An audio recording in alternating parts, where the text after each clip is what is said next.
Hello and welcome to I Want to Grow, and I Want to Grow is all about that. Everybody wants to grow, right? But on this occasion, it's not about my growth or your growth. It's about what the British Council have done. 90 years they've been in business. It's their 90th anniversary, and we're doing some special podcasts to be able to celebrate exactly that. And today we've got Dr. 𝗙𝗪𝗀.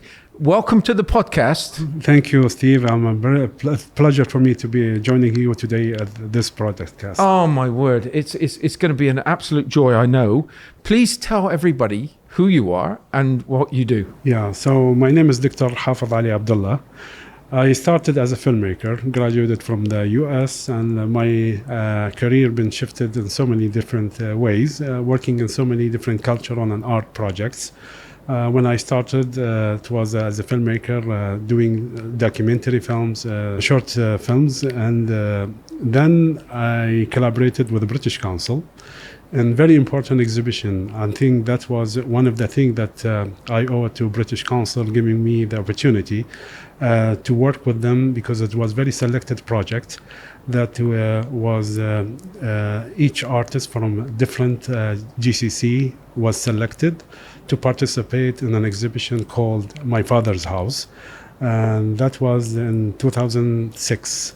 And this is where my interaction was with the British Council very heavily, where we worked as a team with all the artists from Gulf region, plus the artists from the UK.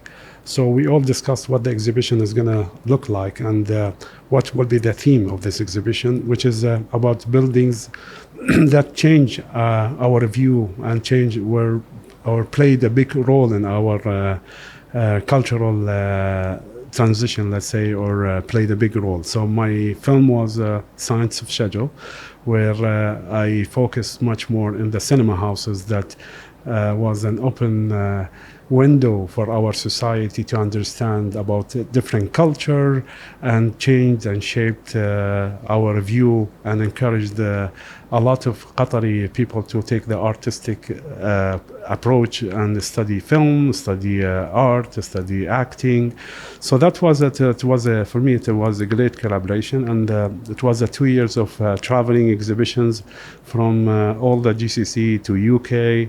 So it was fun to have this conversation with the international artists and plus the GCC artists. When you were given that opportunity, I suppose it was with you in your career, it was Yes. a big decision. For me it was great to have this international exposure, because working in a film, it's like a visual medium where you can communicate to a wider audience. So working in a documentary and trying to utilize a visual style that will communicate to a wider audience, and somehow document a moment in our history that changed the culture. And working with the international artists, the British artists, there were a number of fantastic photographer that we all joined together and curating this exhibition from so many different angles, and from the artists also from GCC.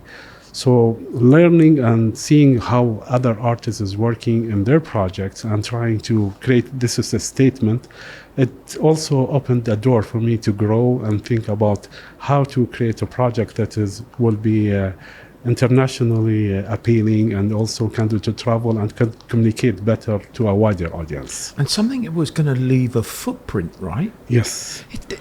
That was a massive responsibility, because you were showing how your culture was shifting during very shifting changes.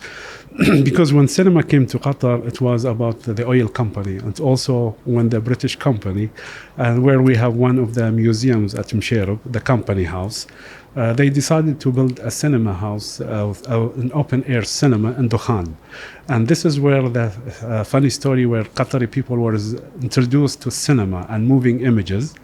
In the film, I showcased a lot of interviews when people saw this massive screen with moving images. They thought it a witchcraft. Some of them thought they were scared because they were never experienced like a movie theater and similar. What year was this? That was in 1950s. This is where the cinema in Dukhan was the open air cinema established. It's similar to like when Lumiere brother introduced cinema, what was the train passing by where the audience was scared and try to move away from the screen. So for me, that was the movie like a turning point. People been introduced to film, to cinema, to different culture. So every time when there was a screening that they went, and then they started bringing Arab films and films from different regions. So people start getting to know this type of culture, and this is where the community grew, and people started owning their projection at home. And this is where in 𝗪𝗪𝗀𝗪 also people projected on a wall, and this is where the cinema clubs started to grow. So for me, it was a lot of research that I conducted for 2 years, just to understand the cultural movement that has happened during this era, and who was behind it, and how they commercialized movie theaters and houses. So it was a nice film to see it. So, but going to the exhibition, it was more about the building that shaped the society, and it was very dear project for me to document this era, and also to contribute to the exhibition as well. And when it must have been so rewarding to get the feedback, because yeah, for me it was an eye-opener for a lot of people, because people did not know like about the open-air cinema and about the movement that happened when the first who was behind the cinema clubs, and how they brought the movies, how family was introduced. There was so many funny stories about people seeing the films and criticizing it, that yesterday the hero killed more than they killed today, because that's all they believed in, that what they see every day, they thought it's a new show, it's new things. So for me, it was rewarding to see like how this documentary captured a very essential moment in our history, and also somehow contributed to the exhibition, which is talking about the movement within GCC, and when it's come to cultural changes that happen. With the ripples, so you've won you got this with the British Council. How has it affected your life from there? So for me, this is what is when you work with different artists, you understand there is a nice interaction and dialogue, knowing how everybody's trying to communicate an art form that is somehow will get this global appeal, and that people will understand on it. So that's why I love the moving image. I love what image can communicate and what image can convey to a lot of people, and how people receive those images from their own experiences. So this is something that I think it led me to museums. When they started working on the establishment of the heritage houses in 𝗪𝗪𝗀𝗪 properties, or 𝗪𝗪𝗀𝗪 downtown Doha, so we had to curate 4 museums. And those museums, it's a narrative museums that definitely needs a different approach, because most of the museum is focused on artifacts and the collection that people just need to conserve and write a small label with a description. Our museum is based on social history, and some of it had very difficult topic to be handled, which is the slavery, Benjelmood. Company house was the interaction of the hardship of people moving to working in the oil industry, shifting from the pearl industry to an oil industry. So it's all about human changes and a human interaction and a human movement with emotion. So going back to when I started this, So I grabbed like how to create a visual theme or work in a number of different, let's say, segment of exhibition aspect that will communicate a status, an emotional, let's say, status of this exhibition. So that's why working from this exhibition, now I have to work in a different museums with a different stories. So that helped me in a way to look at it not from local perspective. So we are not communicating this story just to local Qatari. It's a story that we need to communicate to the wider audience. It's an international museum talking about social changes that happen in our society. And this is what we wanted to utilize, the visual and media that is definitely will be appealing and touching people in a way. So that's why when we worked in Bin Jalmoud House, it was a very difficult topic because it tackles slavery. But it was very important for us to educate our community about a dark period of history that has affected the whole world, not just in the region. So that's why using a different narrative approach to communicate the story in a very subtle way. So that was, I think it was one of the success of the museum, that the narrative approach that led to tell the story from global perspective, moving into much more Indian Ocean slavery than slavery in Qatar in very subtle way, and how we abolished the slavery, leading to what is now the next step for us to be aware of what is happening around us in modern slavery, with a nice message, with a nice very important aspect that people need to carry away when they visit the museum. So it was very successful, and when everybody visits the museum, they feel that they are going in this journey that is definitely moving, and is also opening a door for them to be hungry to know more. So after the visit, everybody wants to go and read and to know more about the topic itself.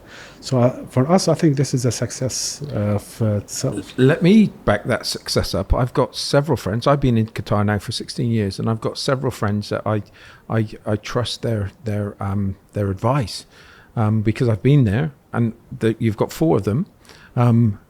Incredible. Absolutely incredible. And as you said, they're emotional. But what gets me most of all is they're one of Qatar's, I won't say best kept secret, but they're underestimated. Yes. And it's like, it's just a journey you go on. And as you said, it's not just go in there and read the play. It's actually going on that emotional experience. And you have, it was a very tough topic where you're talking about slavery, or there's one specific, as you said, about slavery. Tough topic. Yes. But you've hit it head on.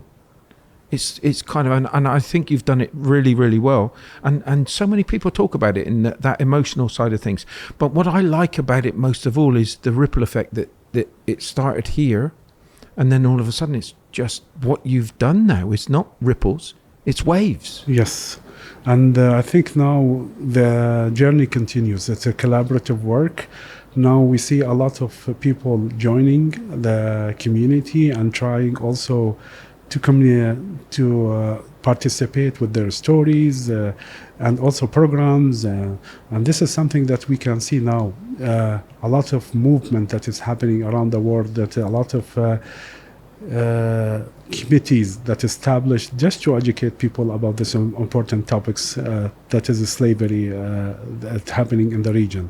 And I think it was very bold. Even in some of the GCC countries, still the topic could not be tackled.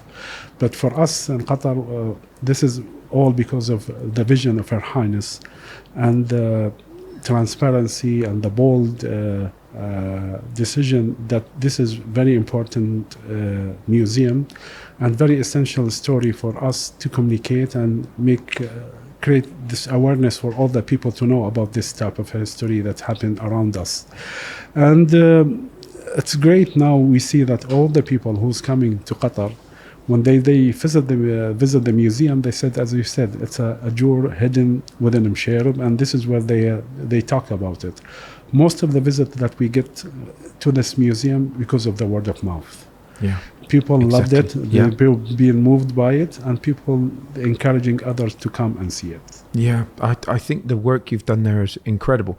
I do briefly want to talk about it. Did you, with your younger days, did you think that you were going to end up doing? For me, it's all, I leave it to my destiny, because for me, I never thought that I will be working for a museum, or I'll be leading a communication department at 𝗙𝗪𝗪, or working for property management or property development company. All my dreams was to be a successful filmmaker. And this is what I worked on. But what I learned that through my experience is like what you can do with what you learned. And for me, mastering the art of visual communication, doing films, understanding, working with different colleagues, collaborating, that shaped my view of what makes a great story for a world to know about. And this is what I always look into, like what is it's a great story that we can communicate and we can get people's interest to know about. Now, even in my role now as a communication director at 𝗙𝗪𝗪, there is a beautiful stories about 𝗙𝗪𝗪 that people don't know. And this is what we want to communicate.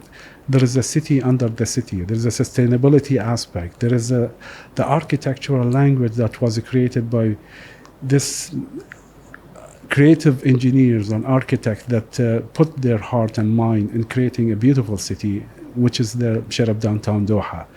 So this is the stories that now I'm trying to document and to convey it in very different way, whether it's editorial or working with the international media to communicate documentaries and to tell this story in very interesting way for people to learn more about the smart city aspect, all so many aspects.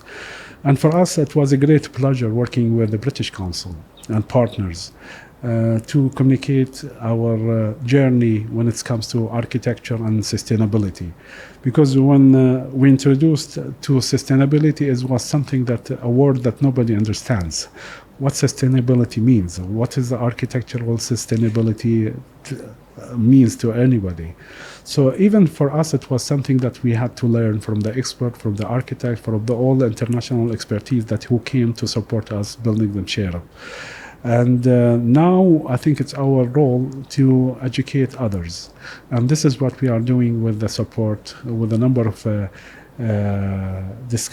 panel discussion that was held with the support of the British Council, with so many different partners who also brought so many different experts, with a local expert to educate our community about what sustainability means, what is the sustainability in architecture means, and how this will shape our future, how this will shape our way of living in downtown. So I'm always glad for the question that you raised.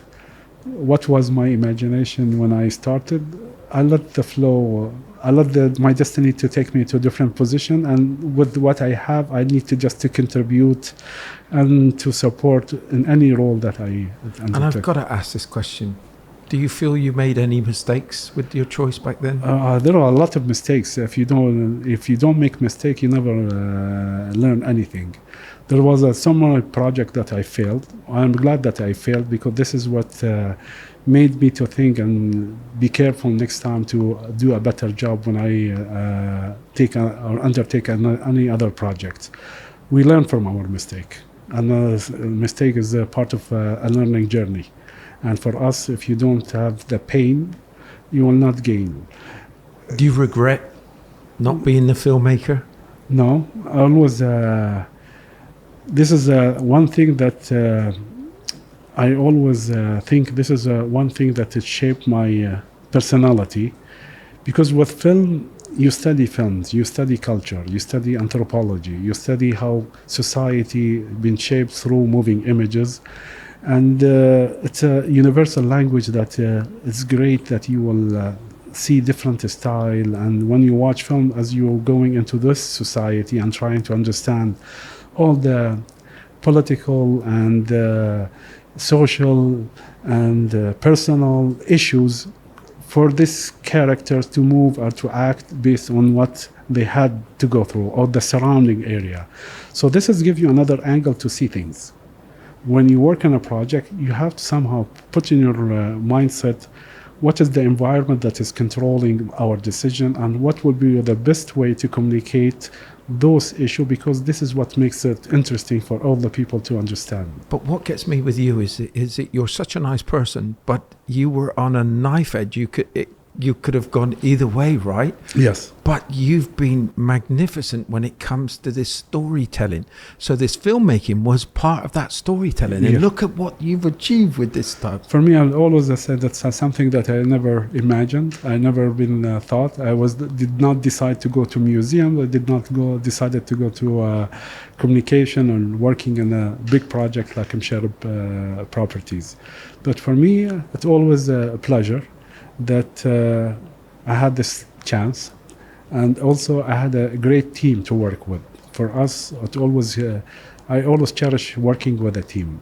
I always enjoy working with a team because we feed each other, and this is something that I'm open on. It's part of my personality that always try to get the best out of the people and also try to coach them in a way that they can have their own way or voices contributing to those type of projects. I've got to say, I'm glad that you weren't a filmmaker. I'm glad that you've done what you've done, because you're not just leading your life, you're helping others lead theirs and grow theirs. So congratulations. And yes, it is a celebration for the British Council, but I'm also glad to be celebrating you right now, because you've done some amazing things. But but the ripples that created in your life through the British Council has actually shaped so many other people's lives. It's quite staggering. So congratulations to everybody involved. What would be the message to British Council right now that you'd want to give them with everything that it's done for you? For me, I think it was a great start. One thing that it was very successful when I started working with the British Council, there was this type of cultural exchange between the local and the artists from Britain, our global artists. They were very good, because the British Council has so many offices around the Gulf and also in Africa, North Africa, and also in the UK. When I visited the British Council, they have access to all the cultural bodies and cultural leaders who could influence, and I think bringing everybody together to work in some sort of projects or exhibition or a film, I think this is something that definitely somehow will leave a great impact on all the young people who can learn from each other from around the world and create a nice project. And this is what I think one of the successful projects that was curated back then. And it opened a door for me to collaborate with a great artist that we are still in contact, and also from artists from 𝗪𝗪. And I think this is what is the beauty of the British Council, bringing great mindset, great creative people to work on a great project that definitely will have some meaning and influence to our culture. Oh, wonderful. That is just absolutely fantastic. And it's about the culture, right? We can't forget the culture, and culture is so important to everyone. But I like the knowledge sharing. I do also like the knowledge sharing, the way that that's happened, because these bonds between countries around the world are just, they're incredible bonds that are being made. And I think this is what is the important part or the role of the artist, creating this bonding between the societies. I think this is what I think films, other mediums is breaking this silo and trying to bring and blend cultures together and create this common language that is appealing to a wider audience. I think it's very important for our cultural leader to meet and try to create collaborative projects that definitely will bring creative team, creative mindset to work on some meaningful projects. Thank you for meaningful. Thank you for having a meaningful chat with me today. Thank you, Steve. I've been absolutely enthralled by the conversation. It's been incredible. But I've got one more question before I finish. which is, I think it's a difficult question because I think it should be, I couldn't put it into, I know my word that I've got, but what word, one word would you describe, one word that you would describe the British Council? Innovative. And that's a perfect way of ending this podcast. Thank you so much indeed. It's been an absolute joy and pleasure. Thank you, Steve.